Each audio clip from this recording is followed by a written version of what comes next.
Hi everyone, it's Rail Fanning Meteorologist Productions here. Um, you can just call me by my name, Michael, if you want. Um, I'm just doing a quick video to update on the winter storm for the weekend. This has been a very difficult system to forecast because there hasn't been a lot of agreement among the weather models. The GFS um, is proposing a snowier solution all the way from the lower mid-Atlantic up to northern New England and the Gulf of Maine. And the European model is um, proposing a lighter snow solution um, on the order of like a 1 to 3 inch event. I haven't looked at the other weather models, but uh, even based on what I'm seeing with the European, like the dynamics and the upper level maps and what I'm seeing, it just doesn't make sense to me. I don't agree with the result that um, I'm getting from the European. Like, I think it should be producing a different storm based on what I'm seeing in the mid to upper atmosphere. However, with the GFS, which is what we're currently looking at, and this is the model I'm going to use in this video because this is the model that I agree with the solution for the most part that this model is producing. Um, so let's get started. I'm very tired. It's late at night. So I'm going to go through this very quick, and I apologize if that throws anybody off, but we've gone through this a couple times, so it shouldn't be that bad. So if you look at this, we're looking at the 500 millibar vorticity map. Again, remember that's energy storms. It's spinning the atmosphere. So basically, it just means that you're looking at like a shortwave trough or some sort of front, some sort of disturbance. So there's two disturbances that we are looking at. This first disturbance here, that's all strung out. This is a cold front, and the cold front brings through an injection of Arctic air. And what that does is that sets up the arena for the second disturbance back across the deep south here, this shortwave trough, which is already starting to go negatively tilted in the deep south, which is good. So you have your cold front bring in the Arctic air from the north, and then the shortwave trough behind it is going to create the storm off the coast of the Carolinas that then comes up the coast and gives you your I-95 mid-Atlantic and northern New England snowstorm.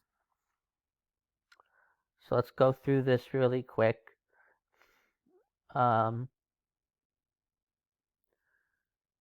What I want you to notice, there's really only one difference.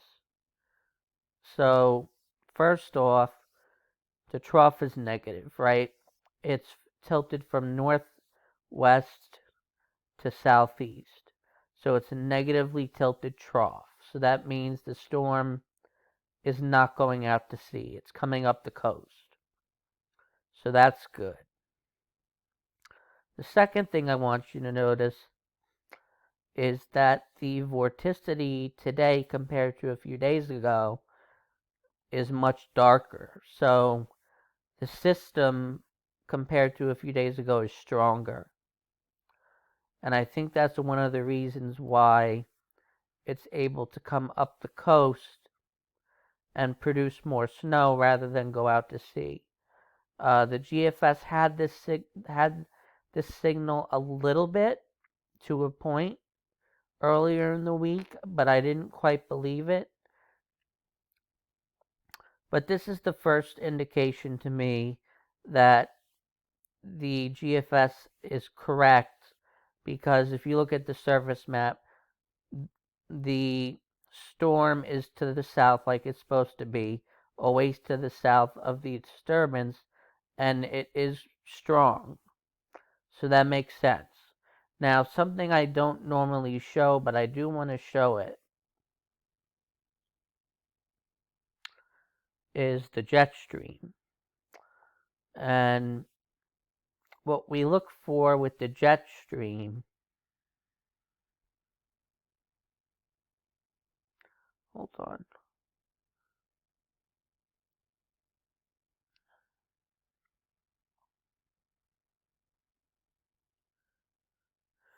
Okay. So what we look for with the jet stream is something called jet streaks.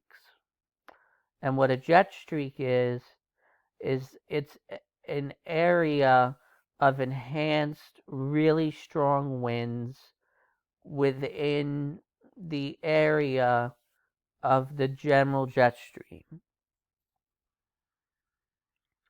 So basically just an area of really strong winds.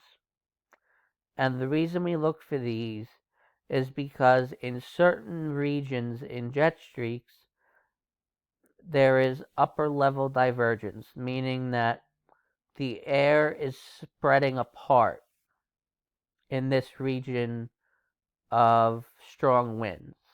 And what that means is if you have air in the upper atmosphere that is separating, that means that the air is converging at the surface and then rising before it diverges in the upper levels. Now, I don't have time to go through a 4-quadrant jet streak model, but what you need to know is that there are 2 regions in a jet streak where there is upper level divergence. One is the right entrance region, and the other is the left exit region. The right entrance region, I'll just tell you, is always the bottom. This is the jet streak here, by the way. I'm not sure. I forgot to point that out. But this is the really strong winds. The right entrance region is always the bottom left, and the left exit region is always the top right. So what we see here is that we have a very strong jet streak. I mean, these are winds of 150 knots, and the I-95 corridor going up to New England is in the left exit region of the jet streak. So what this tells me is that there's going to be strong convergence at the surface and strong rising motion, and that's going to allow for a storm to form at the surface, because if you have air going up from the surface, that forms low pressure at the surface. So this is a very good setup. So that's indicator number 2 to me that the GFS makes sense. And indicator number 3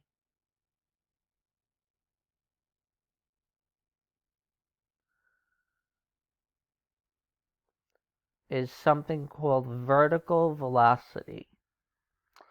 So if you take a look, vertical velocity is just basically rising motion. And if you have good vertical velocity,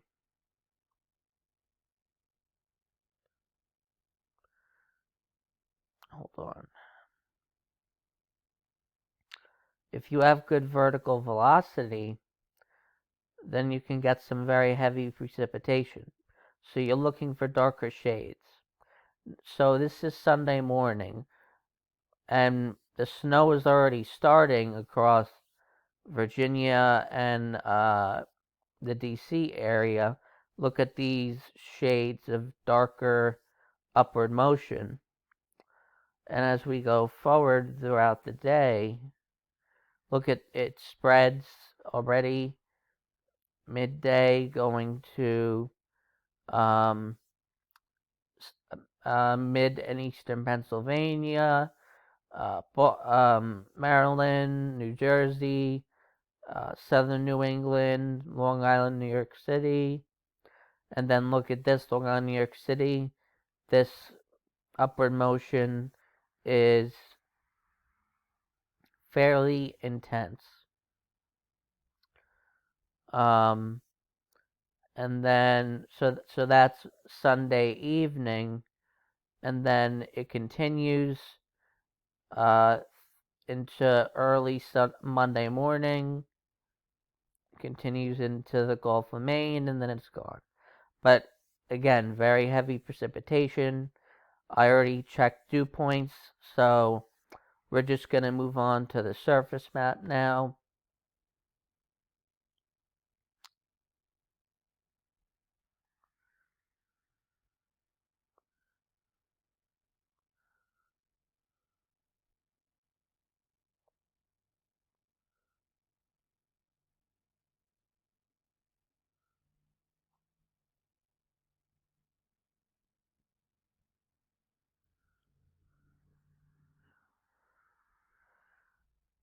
Okay, so here we go.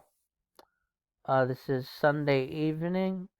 You have moderate to heavy snow all the way from the mid-Atlantic, going back to mid Pennsylvania, up to Albany, up to Boston, and then covering the coast, Long Island, New York City, and that cold front did a good job of bringing cold air in, because that low is very close to the coast, and typically when that happens, we get a burst of rain, but that is not happening. So you can see the darker shades of blue. We're going into Monday night, and then it goes into central and northern New England for Monday morning, and then it's gone. Okay, so I have 30 seconds to tell you what I think is going on. So I support this particular solution, and the GFS is predicting approximately 5 to 10 inches wide, area wide. I'm not going to go that high yet, and I'm not making an accumulation map yet, but I am going to say that I believe,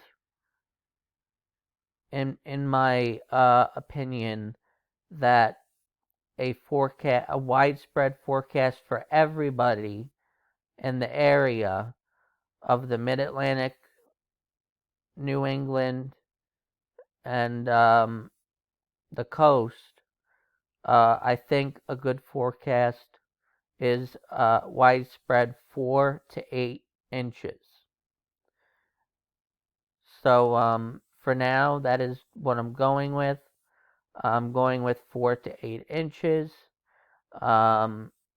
If that changes, I will let you know. I'll be back either tomorrow or Saturday with my final video. Alright. Thanks, guys, and have a good night.